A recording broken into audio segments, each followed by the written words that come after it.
Friends, we are in Bowling Green, Kentucky, and I'm actually coming from the in-town side of Bowling Green, not from I-65. You can see I'm heading back towards I-65, and we're going to go to the Corvette Museum.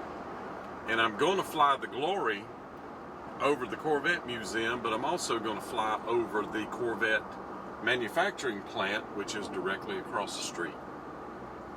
If it'll let me fly here, we'll have to see. But the manufacturing plant is on this side of the road, the Corvette plant is on that side, and I-65 is going across that way once we get right up here.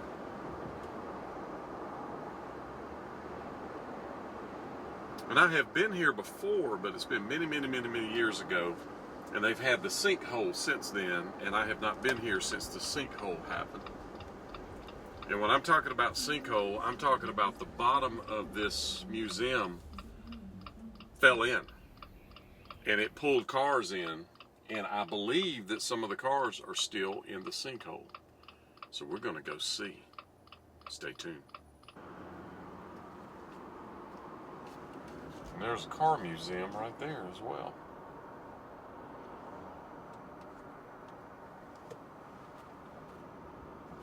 They've got old vehicles. There's an oversized vehicle parking to the right. I'm not oversized by any stretch. I just got a little old heap.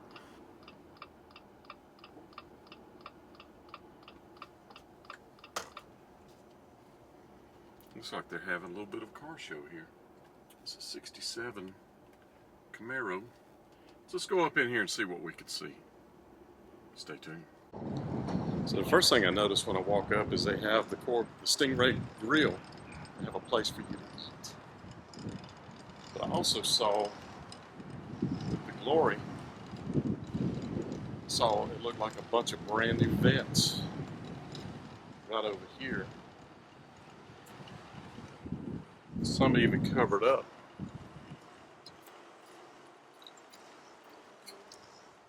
And they got vehicles in front of them. They're brand new. So they can't be stolen. But there you go. Look at that. You ever seen so many in so many different colors? Only across the street at the plant. Amazing. And they're doing something interesting. Jack Pansy, Drive Your Car. Jack Fit, Beverly Adams, Wade Mertz, Frank Genoa, Carl Davis, Kerry Davis, in memory of George Woyansky and those folks. So they're allowing you to, well, my dad, William Tobins, is doing this. National Registry. So they're allowing people to personalize things here, which is pretty neat. And I said earlier, that is a 67. And, you know, it could be a 68. It's definitely a C28. Good to me. I know that's a 69, but they crank right over here. Yeah, it's a 68. 67. Grip rails, it's a hog leg too. It's pretty neat. I bet she'll go. Very nice. 302. So we'll walk in here and see what we can see.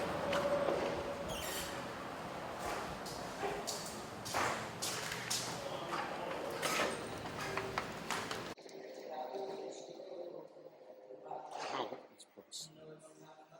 Library and Archives. We have a conference center. Look at that back end for the Corvettes, for the men's. It's really neat.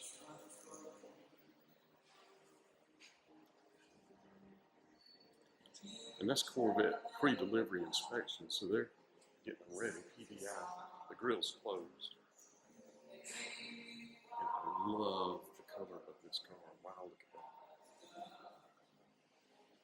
This is my favorite body style. The next one will be the 8182, where there was two-tone. Look at that thing, it's just beautiful. Oh, I love that color, I love these. I had a Camaro with those center caps like that. Father of Stingray, Bill Mitchell.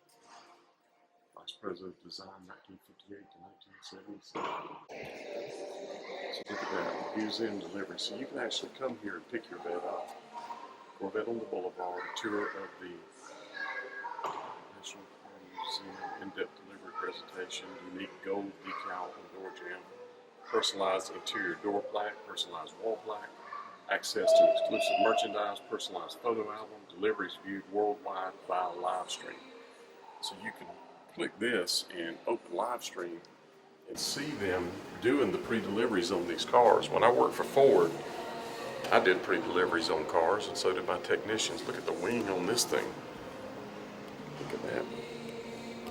Well, that thing's gonna be mean right there. That wing back there. That's not your father's Corvette right there. It's got the carbon fiber. Wow, very cool. I can't see that, but we're gonna zoom in and see if we can see the price tag. I bet it is a bunch. See if I can see it on my computer. Amazing. That is very cool stuff. Love that color too.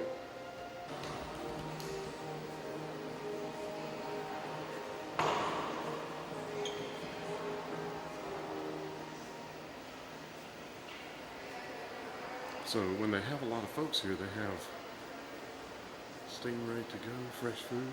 They've got cars in there. They have some kind of thing in the conference room. I see a lot of Camaros. Some old Corvettes. A lot of cool stuff. 69 right there. And Yenko. My neighbor in Hendersonville has all Yenko Camaros like this. He's got one of every color and one of every engine and transmission combination, and I have video of that. Amazing. This is the Supercar Reunion right there. Look at that. They're doing it.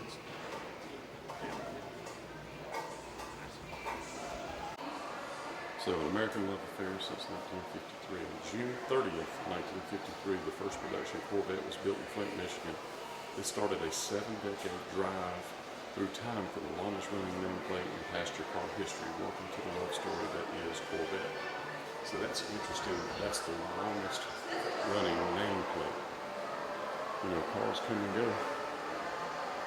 Look at that. That's a 53 model.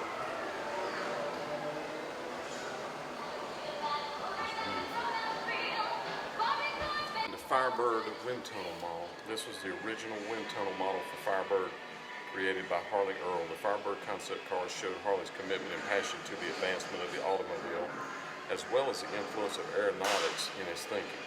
Harley continuously looked for cutting-edge technologies and how they could be applied to his work.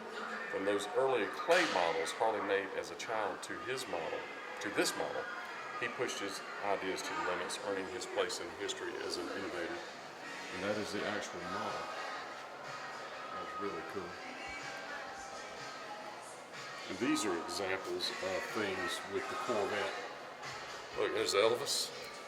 Elvis is always everywhere. Corvette Summer, I love that movie. Mark Hamill. Of course, that car was a little bit over-customized for my taste. But Austin Powers Corvette, which I don't think he had a Corvette in the movie.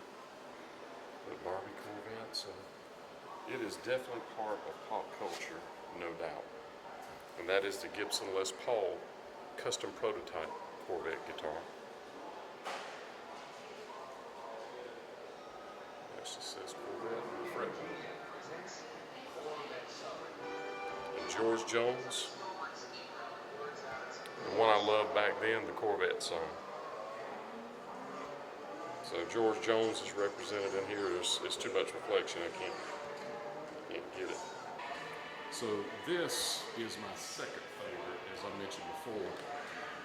I have a story about this car. It would have been 1980, and I said 81, 82, and it's just because I don't know enough about these cars. In 1981, 82, they had another version of this that had the two-tone like this.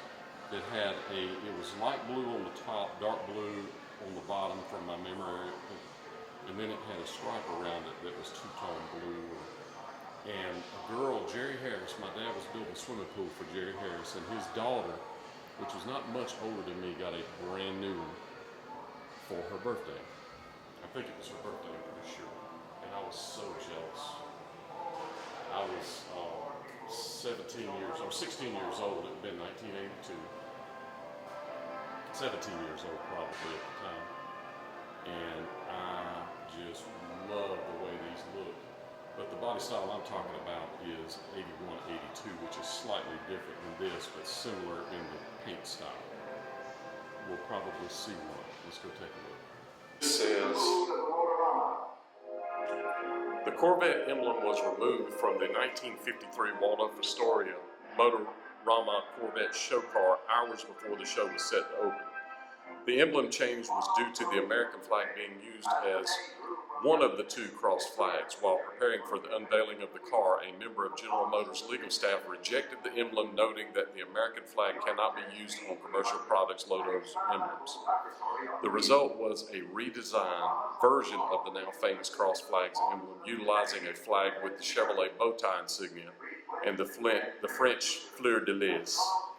Two new emblems were made with this redesign, were shipped to New York and installed on the show car mere hours before the opening.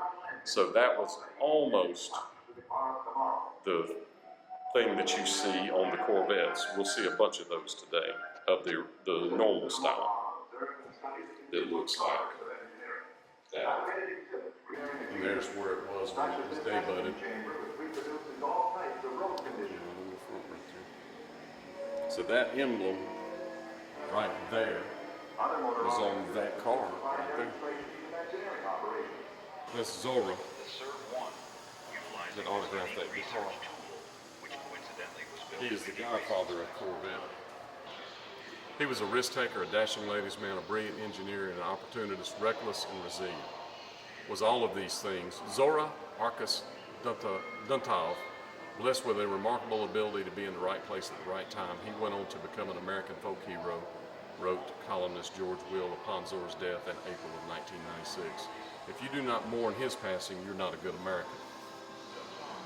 He's the patron saint of Corvettes, but he was much more than that. Interesting. So he's responsible, and there's his General Motors pass.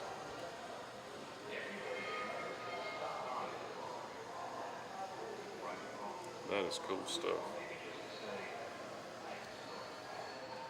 And this is an overview that we're doing, friends. I'm not going to tell you every single thing that's in here because I want you to come see it for yourself. In 1954, Richard Samson of Brunswick, Maine, bought a brand new 1954 Corvette serial number E54S001147. He drove the Corvette for almost 5 years. However, in 1959, disappointed that his wife did not enjoy riding in the car with him, he decided he no longer wanted to drive it. At the time, he was constructing a new building for his chain of grocery stores and decided to have the Corvette sealed in a brick-and-mortar tomb within the store. In his will, he specified that the Corvette was not to be removed from the tomb until the year 2000. Shortly before his death in 1969, though, he removed the stipulation from his will. In 1982, the store was purchased and the new owners requested that the car be removed. In 1986, Richard's daughter Cynthia took possession of the car after it was removed from the tomb. Cynthia moved the Corvette to her home in Daytona Beach, Florida, and had the car placed in her living room for another 10 years. The Corvette remains in the same condition it was in when it was removed from the tomb in 1986, and I want you to look at that. And she had this in her living room, if you can imagine.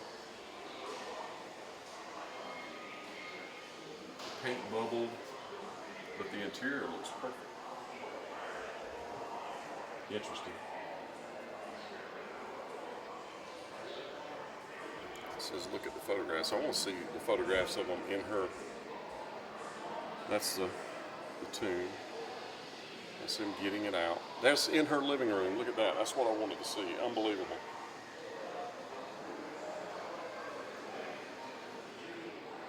That is a very cool story. Amazing. Big black Corvette. I like the way these look. Now, you did see some of these in some Elvis movies.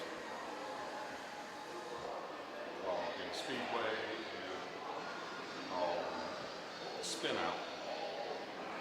And this right here is an example of a Ford Flathead 8. This is what I would call a Hemi. You see it's got the hemispheric combustion overhead. That's for the Flat 8, so that would have been put on this block. And then the Ardens, and then this is an example of an L84 colorway, even with the manual transmission. And I've built manual transmissions like this, and they're very interesting. They have it where they're made mechanically where you can't put them in 2 gears at the same time. But I'll tell you a story about that particular transmission. I mentioned earlier that I had a Camaro with those Rally wheel covers on it. I think my Camaro was a 76 model from my memory, and it had a 350 Chevy engine and a stick shift like this, a 4-speed, and it kept getting stuck in second gear. So there was something wrong inside of this transmission where it would get locked up, and you could get under there and wiggle. And it may not have even been inside the transmission, it may have been in this linkage, but you could get under there and wiggle the linkage and get it out of second gear. But I ended up blowing the engine up because it got stuck in second gear, and I just got frustrated and just kept driving. Sadly. That's what kids do, dumb kids. So look at these convertibles. I love the way this looks, where they're lowering the body down on it. And you see how they've got that would have fit up under, so they would have had to take the body and do it like that and pull it back. But there's an example of that stick shift in there, in a 350 or a 327, or, yeah, I think 353 to 327 would be right. They're calling that the marriage, where you marry the body with the frame, and I love that color. Look at that thing right there. Now that is mean, friends. That is a color I would choose right there. That's absolutely amazing looking. That's a 427. Now I'll tell you another story. When my Camaro blew up the engine, I tried to get my dad to buy me one of these that had a 454 in it, stick shift. And he went and cranked it up at the shop where it was at. It was that color right there. And when he went and started it, and he heard the engine, he cut it off and said, "Nope, you'll kill yourself with this." And he was right, I would have probably. Saved my life that day.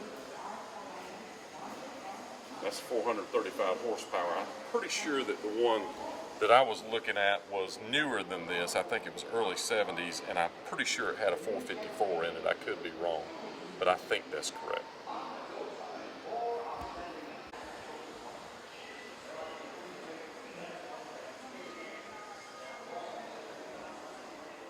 Telling me to go this way. So look at this with that wing on the back behind the guy's head to streamline your head. And then there's the Hot Wheels version of it. That's a Bill Mitchell SR2. That thing is fuel injected as well. That was high tech back in that time. There's the car right up there.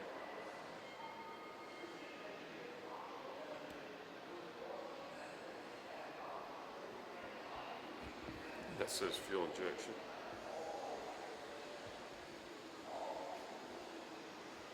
Race cars. So those are race cars, like long tracks, endurance. These are drag cars, short. Well, that'd be a Sebring racer. Actually, I'm telling you wrong, all these are speed racers. When you see that on it, so these are for long distances. That was actually one that the Bonneville Salt Flats, 270 miles an hour in that. And a lot of times you see these smooth wheel covers like this, they're for top speed, like Salt Flat speed. And then you've got, right here is, this would be endurance racing, Watkins Glen. Almost like NASCAR, but Watkins Glen is not round, it is what do you call that?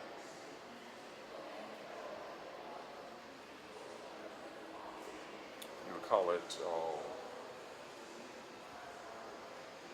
you know, I don't know. This is Gran Turismo. I can't think of the name of it, but it's not round track. It's twists and turns. There's a name for that, and I just can't think of it.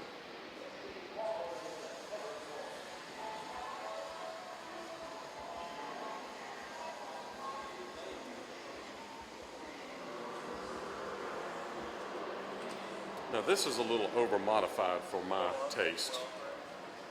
The Manta Ray Corvette.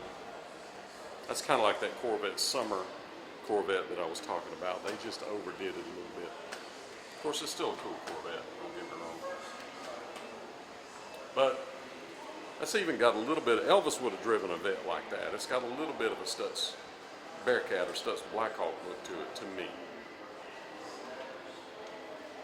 And they're showing it up against other vehicles of the time. You see that is a Automotive Pantera that Elvis had.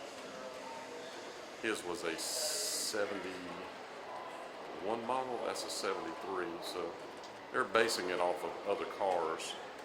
All those were not Vettes. I think that's a Honda right there. My neighbor has something, one similar to that.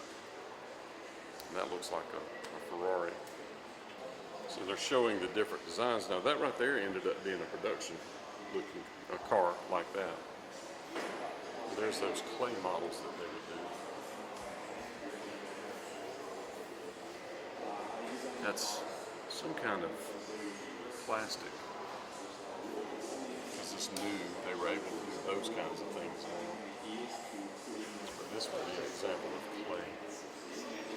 They would build something out of clay.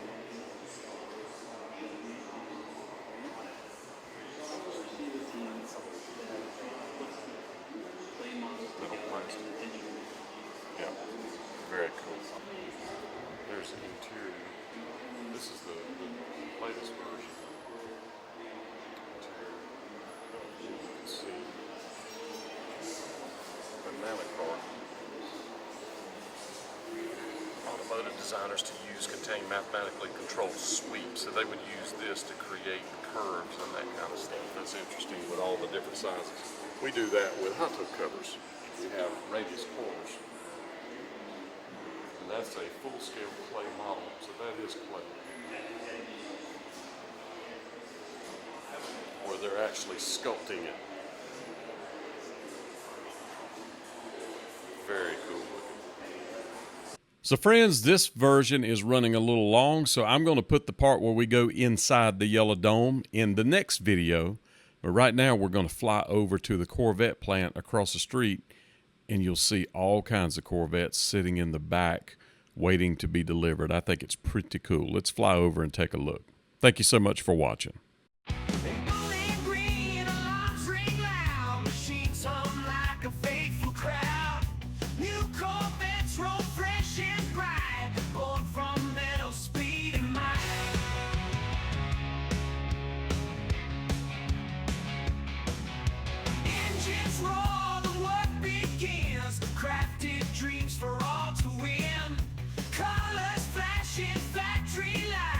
Sharp and sleek, they take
Don't forget to subscribe.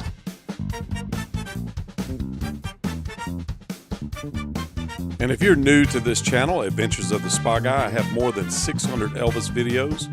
And don't forget to check out my sidekick, Globetrotting with Trey. He has over 150. And we both focus on true Elvis stories and what really happened. So if you want to support this effort, make sure that you subscribe, like, and then join. That helps us to get more videos out there. Yes, it does.